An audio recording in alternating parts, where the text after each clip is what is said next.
નમસ્કાર દર્શક મિત્રો, સ્વાગત છે આપનું જીટીપીએલ જૂનાગઢ ન્યૂઝમાં।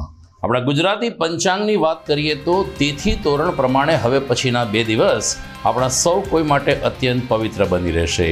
આવતીકાલે રવિવારે પોષ સુદ એકાદશી છે, જેને શાસ્ત્રમાં પુત્રદા એકાદશી તરીકે વર્ણવી છે, એનું વિશેષ મહત્વ પણ દર્શાવવામાં આવ્યું છે। જ્યારે બીજે દિવસે એટલે કે પોષ સુદ બારસને દિવસે અયોધ્યામાં રામ ભગવાનની જ મંદિરમાં પ્રવેશ કરવાના છે।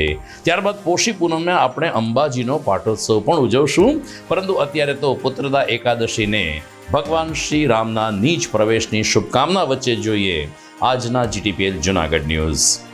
સોમવારે સમગ્ર હિન્દુસ્તાનમાં ગુંજશે રામ નામનો નારો। દેશમાં સ્વયંભૂ જાગ્યો છે ભક્તિનો જુવાળ। જૂનાગઢમાં કાલે યોજાશે ભવ્ય રામલીલા।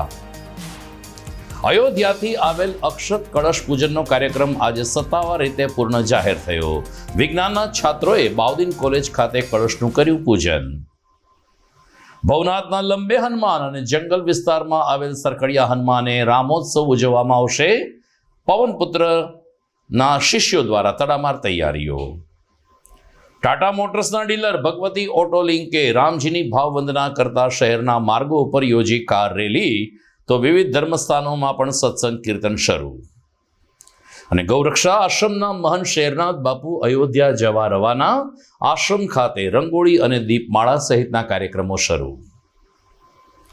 આ તમામ સમાચાર આપણે વિગતવાર જોઈએ તે પહેલા લઈએ એક બ્રેક।